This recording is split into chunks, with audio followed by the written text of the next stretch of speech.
So, welcome everyone, and we're going to take a quick journey through looking at the structure of the Type 5 inner critic. And hopefully, this will be of use and service to you. So, that said,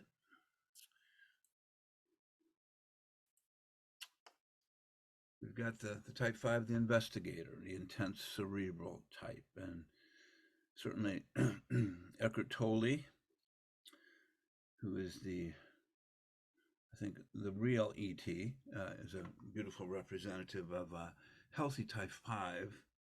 Um, when the type 5 is uh, present, their capacity to inhabit their body is online, on board, in contact with their heart. It's open, and they have access to quiet mind. And with this kind of unity of the centers, there is a real beautiful channeling of wisdom and intelligence that really, if you listen to Eckhart, it's just seamless and effortless. And he certainly, expresses sort of the end goal, or one of the hopes we have for the 5 is in developing quiet mind. He's written a number of books. Stillness Speaks. He's talked a lot about the idea that he relies less and less on concepts, that the stillness behind the concepts actually elucidates and clarifies reality more clearly, distinctly, and objectively than words do. But not to say that he doesn't use words with quite graceful precision. But if you do a workshop with him, there's just a way that his presence will start to settle you down. So, what we love about the Healthy 5 is that they are investigators. They like to, get to the bottom of things. Let's unturn every stone. Let's find out what's real and true here. And then a musician here, Peter Gabriel, which I believe he's a 5 of the 4 wing, is another, unusual, unconventional musician who, in many ways, doesn't fit the archetype of a lot of rock stars, but very creative, very inventive,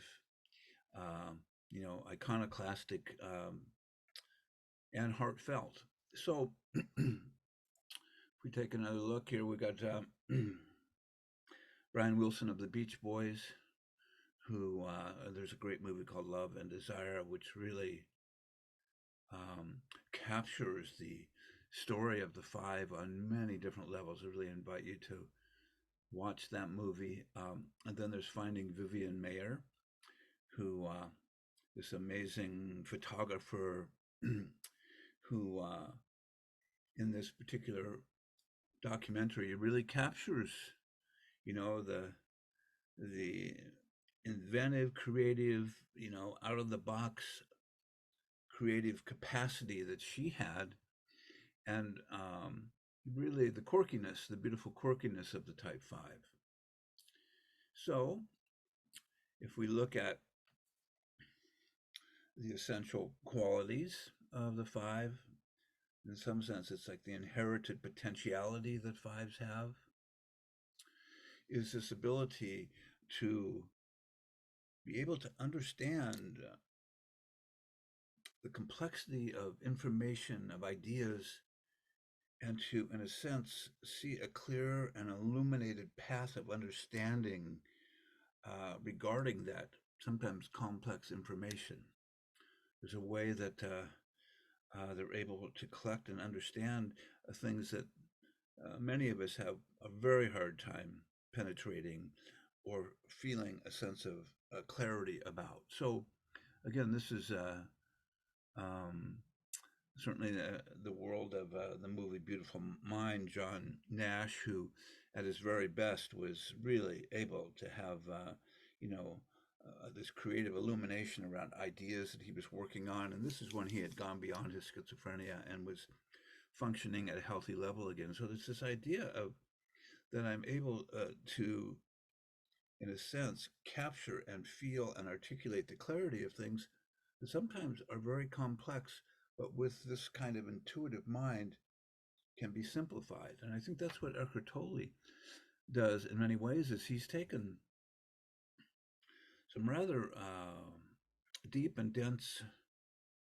spiritual principles and put them into simple, practical, hands-on understandings, which is really an amazing gift he's given to humanity. And of course, here he is a type 5, and one of his primary teachings is around how to begin to rest inside the body, to feel that sense of the inner body, the sense of chi flowing through, the sense of energy moving from top of the head to bottoms of the toes, and how to, in a sense, embrace through sensation emotional suffering and pain. So he's got that. He's got that light heart, loving light heart, and that beautiful quiet mind. And of course, the type 5, we can say that, little type 5s are born with a certain kind of potentiality. And because they live on planet Earth, they develop a personality structure to survive and to navigate a home and school and family and society. And that so this personality shell, in a sense, um, both protects that sensitive, essential capacity and also shuts it down.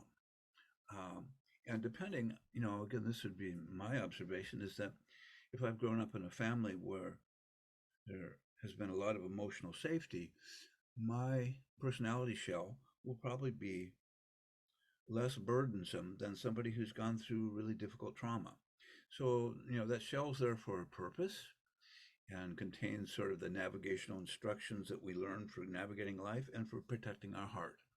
So, for the type 5 who loses contact with essence, which we all do, it's a part of our journey, the basic fear arises, or the basic desire, which is to understand reality and to uncover the essence of things. Now, that's a really awesome desire, healthy desire.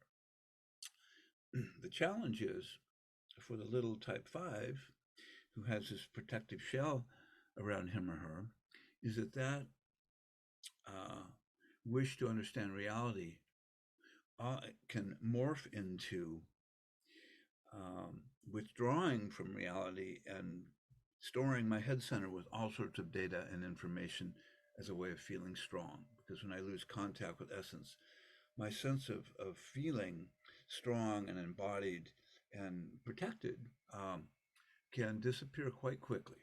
So, basic desire, understand and cover things, and fives that I've had the honor and privilege of getting to be with, are just adventurers when it comes to understanding what makes things tick.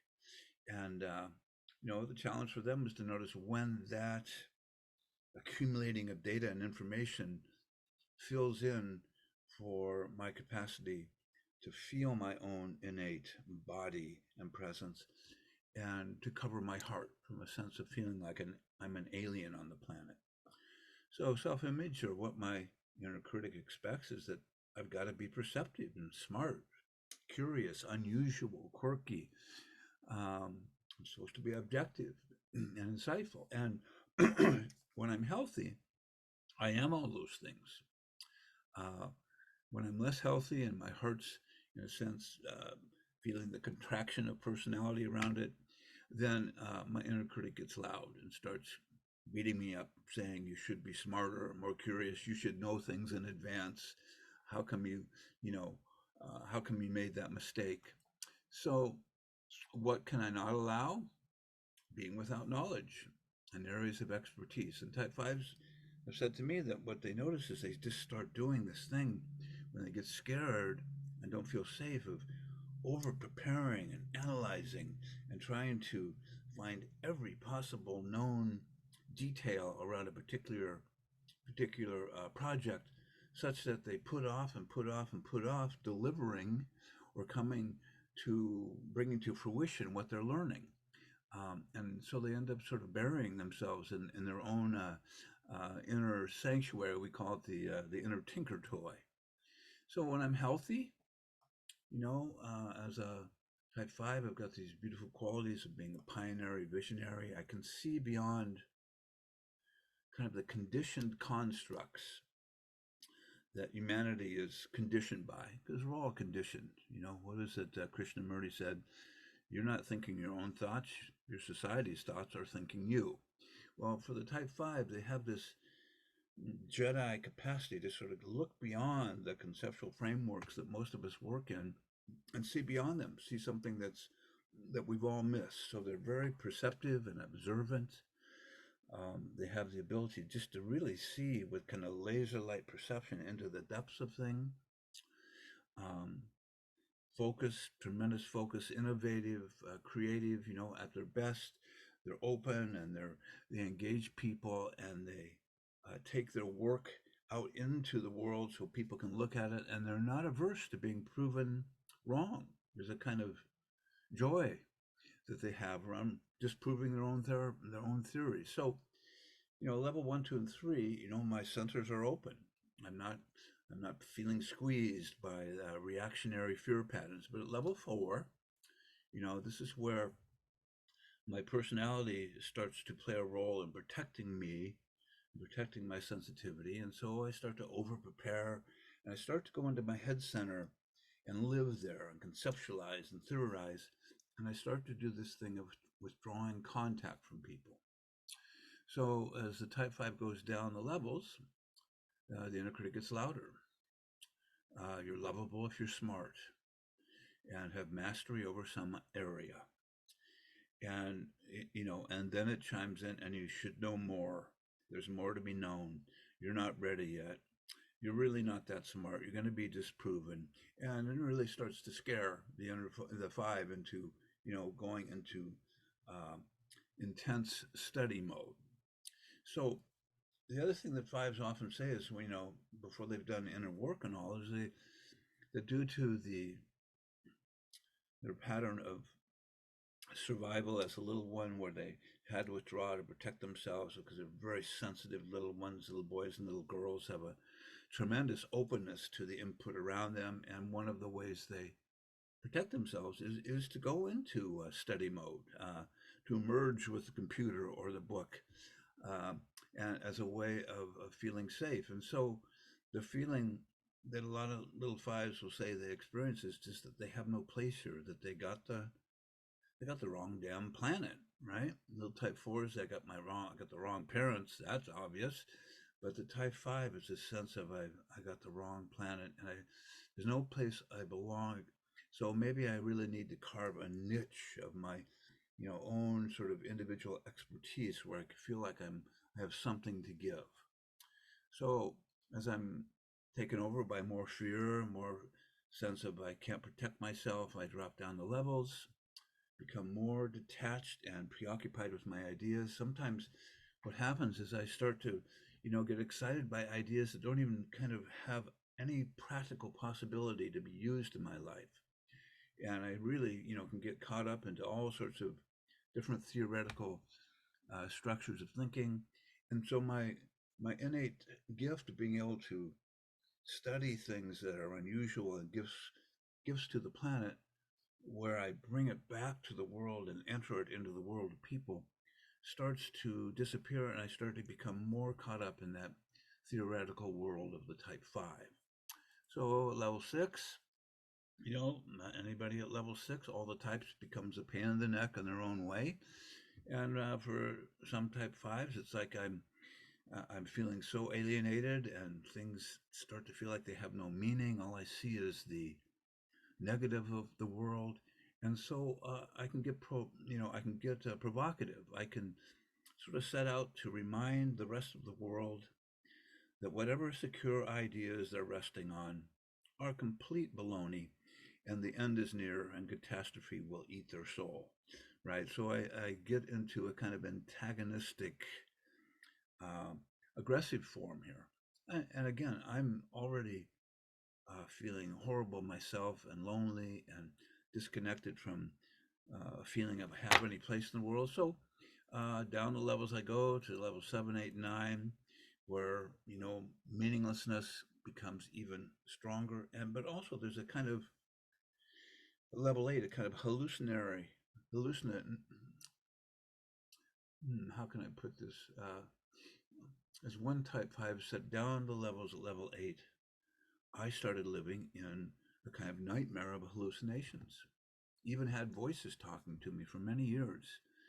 That inner imaginary capacity to sort out concepts and really make sense of difficult and detailed things started to turn into a kind of inner horror.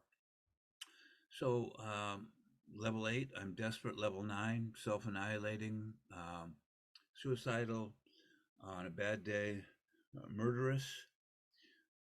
So, the question then is, what are the inner critic demands of the type 5 inner critic? And so, a couple ideas. The voice says you need to explore and learn and fill up your data bank with information because you got to be prepared.